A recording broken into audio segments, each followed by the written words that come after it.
কবে দেখা দিবে মাওলা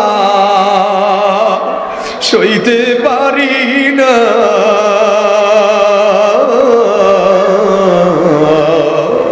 তোমার দেখা না পেলে ঘরে টিকে না। ও আমার যুবক ভাই, ও বন্ধু, ও মুরব্বী বাবা, ও পর্দারের মায়েরা, পায়ে হাত রাখিয়া বলিয়া গেলাম, জানি না আর কেউ কোনোদিন বলছে কিনা, জানি না আর কেউ কোনোদিন বলবে কিনা। জাগতিক দুনিয়ার এই হায়াত কয়দিন, এই সামান্য হায়াত একটু ভালো থাকার জন্য, একটু ভালো পড়ার জন্য, একটু ভালো চলার জন্য জাগতিক দুনিয়ার মানুষের বানানো আদর্শের পিছনে দৌড়াই। হায় রে, এই আদর্শের কোনো মূল্যায়ন আল্লাহর কাছে নাই। আল্লাহ তাআলা বলেন, ওয়ামান ইয়াবতাগি গায়রাল ইসলামি দীনা ফালাই ইউকবালা মিনহু ওয়া হুয়া ফিল আখিরাতি মিনাল খাসিরিন। ইসলাম ছাড়া অন্য কোনো আদর্শ যারা ধারণ করেছে, গ্রহণ করেছে, আল্লাহর কাছে এটার কোনো মনোনয়ন নাই, এটার কোনো মূল্যায়ন নাই। কিয়ামতের ময়দানে গ্রহণ তো করাই হবে না, বরং তারা হবে ক্ষতিগ্রস্ত। জোরে বলেন নাউজুবিল্লাহ। ও আমার যুবক ভাই, জাওয়ানি একদিন শেষ হয়ে যাবে, এই চামড়ার টান টান ভাঁজটা একদিন থাকবে না, চামড়াটা বটে যাবে, চোখে আগের মতো পাওয়ার নাই, মাজার মধ্যে আগের মতো বল নাই, হাঁটুর মধ্যে শক্তি থাকবে না, এমন সুন্দর নওজোয়ানি হাঁটার ভঙ্গিটাও একদিন থাকবে না। হাতের মধ্যে লাঠি উঠা যাবে, কুজা হয়ে হাঁটতে হবে, চোখে দেখা যাবে না, মাজায় শরীরে বল থাকবে না। তখন কি উপায় হবে? তখন তো আফসোস শুরু হবে, হায় রে, আমার জামানিটা আমি কোন রাস্তায় ব্যয় করলাম। এই জামানিটা আল্লাহ তাআলা দান করেছেন। এই জামানিটা দান করার আগে আগে আল্লাহ তাআলা চারটা কসম করেছেন। আল্লাহ তাআলা বলেন, ওয়াত্তিন ওয়াজ-যাইতুন ওয়া তুরি সিনিন ওয়া হাযাল বালাদিল আমিন। এরে তোমার এই জাওয়ানিটা আমি এমন ভাবে বানাইছি, তোমার এই বডিটা এমন ভাবে বানাইছি, তোমার এত সুন্দর করে বানাইছি। এটা বলার আগে আল্লাহ চারটা কসম করে বললেন। এরপরে আল্লাহ বলেন, রে নওজোয়ান, আমার দেওয়া জাওয়ানি, আমার দেওয়া জীবন, আমার দেওয়া যৌবন যদি আমার রাস্তায় কেউ ব্যয় না করে, আমার আদর্শ প্রতিষ্ঠার ক্ষেত্রে যদি কেউ ব্যয় না করে, কি উপায় হবে? আল্লাহ বলেন, ফি আহসানি তাকওয়িম সুম্মা রাদাদনাহু আসফালা সাফিন। আল্লাহ বলেন, আমার দেওয়া জাওয়ানিটা আমি এমন ভাবে ছিনায়া নেব, তোমার দিকে তাকায়া মানুষ অনুধাবন করতে সক্ষম হবে না। তুমি একদিন জওয়ান মানুষ ছিলা, মানুষ এটা ভুলে যাবে। তুমি যে জওয়ান ছিলাম, আমি যে জওয়ান ছিলাম, আমার দিকে তাকাইলে, মাআযাল্লাহ আপনার দিকে তাকাইলে মানুষ ভুলা যাবে, অনুমান করতে মানুষের কষ্ট হয়ে যাবে। এই মানুষটাও মনে হয় একদিন জওয়ান ছিল, যুবক ছিল। আল্লাহ বলেন, আমার দেওয়া জাওয়ানি আমি এমন ভাবে ছিনায়া নেব, হাল জামানায় এমন মানুষের নমুনা নজির আমাদের সামনে আছে না নাই? হাজারো হাজারো কোটি টাকার মালিক, বাড়ি গাড়ির অভাব নাই, ক্ষমতার অভাব নাই, পাওয়ারের অভাব নাই, মন্ত্রী এমপি ক্ষমতা থাকাকালীন ধরাকে সরা জ্ঞান করে নাই, কত শত মানুষের উপর জুলুম করেছে, অন্যায় করেছে। এখন হাতে ক্ষমতা নাই, হাসপাতালের বেডের মধ্যে এমন ভাবে পড়ে আছে, তাকাইলেও বোঝা যায় না যে একদিন এই লোকটা জওয়ান ছিল। কথা বলেন ঠিক না বেঠিক?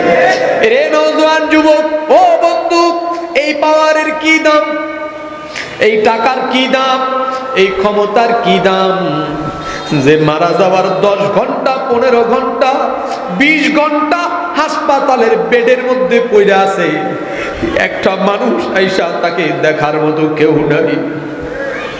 অথচ এই লোকটা তার জীবদ্দশায় সম্ভবত অর্ধশত মানুষের উপরে মানুষকে পাওয়ার দিছে, চাকরি দিছে, কোনোটারে মেম্বার বানাইছে, চেয়ারম্যান বানাইছে, কাউন্সিলর বানাইছে, কমিশনার বানাইছে, ওসিএসি ডিসিএসপি বানাইছে, পাওয়ারই বানাইছে।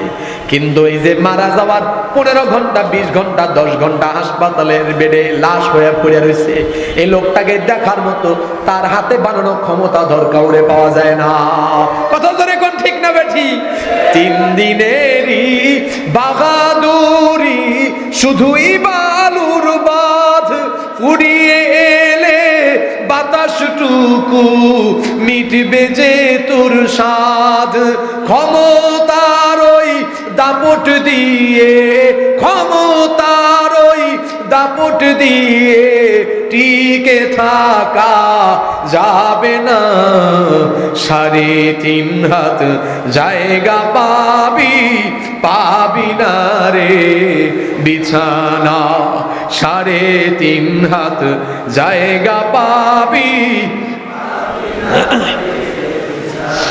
যেতে হবে খালি হাতে যেতে হবে খালি হাতে সঙ্গে কিছুই যাবে না 3.5 হাত জায়গা পাবি না রে বিছানা 3.5 হাত জায়গা পাবি না রে বিছানা।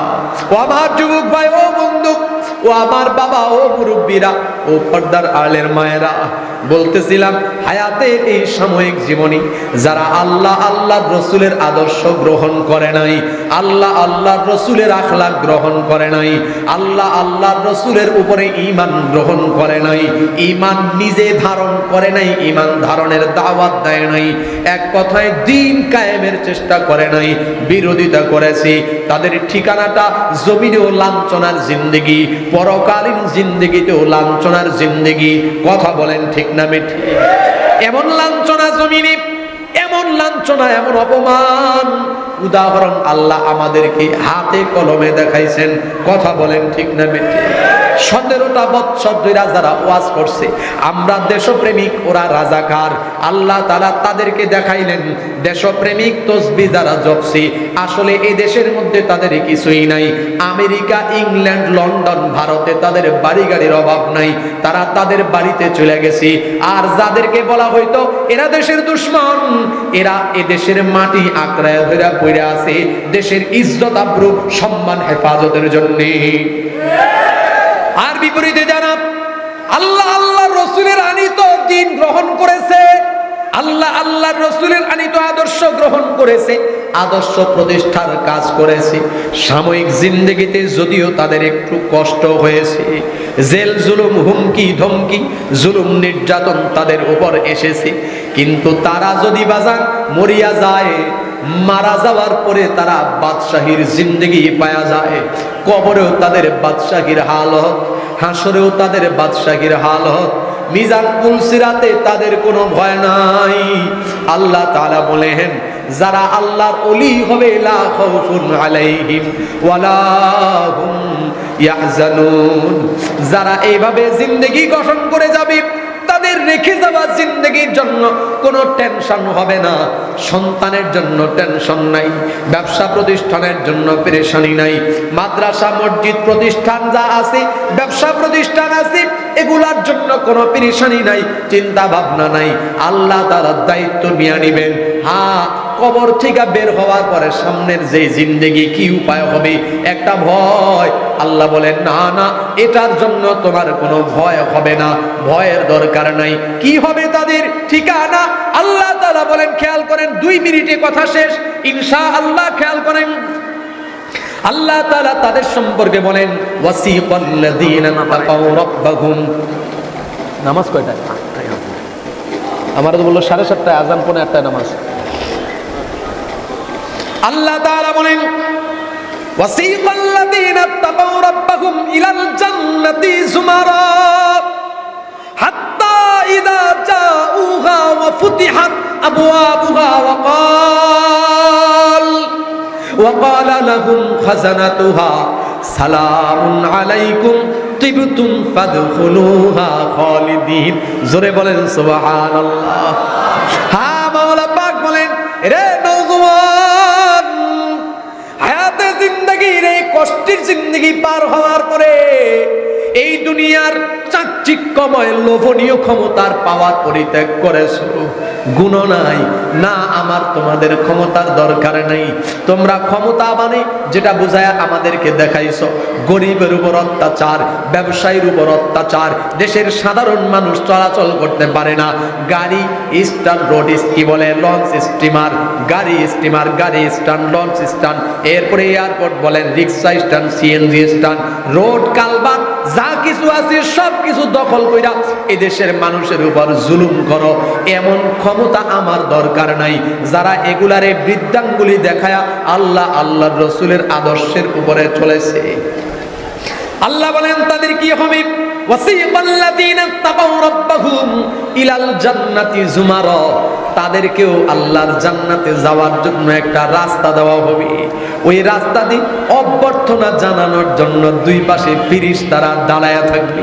আল্লাহু আকবার বলেন।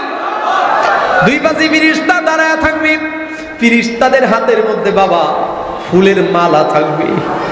আমার মাওলার জান্নাতের নাজ নিয়ামত সাজায়া আমার মাওলা জান্নাতের দরজাগুলা খুলে দিবে। এই জান্নাতের দরজাগুলা খুলে আমার মাওলা জান্নাতি যুবক যুবতী, জান্নাতি পুরুষ, জান্নাতি নারী, তাদেরকে এইভাবে দলে দলে জান্নাতে নিয়ে যাওয়ার জন্য ফেরেশতাদেরকে পাঠাবেন। ফেরেশতারা আগ বাড়ায়া তাদের গলার মধ্যে একটা ফুলের মালা পরায়া দিবে। বাজান, এটা জমিনের কোনো ফুল না, জান্নাতি ফুল। যে জান্নাতি ফুল জমিনের কোনো চোখ আজ পর্যন্ত দেখে নাই, এমন জান্নাতি ফুলের মালা পরায়া দেওয়া হবে। জান্নাতি ফুলের মালা পরায়া অভ্যর্থনা দিয়া দিয়া আল্লাহর বান্দা বান্দীদেরকে যখন জান্নাতের দিকে নিয়ে যাওয়া হবে, জান্নাতের দরজা দিয়া অভ্যর্থনা জানায়া ভিতরে দেওয়া হবে, তখন তাদেরকে বলা হবে খাজানাতুহা সালাম।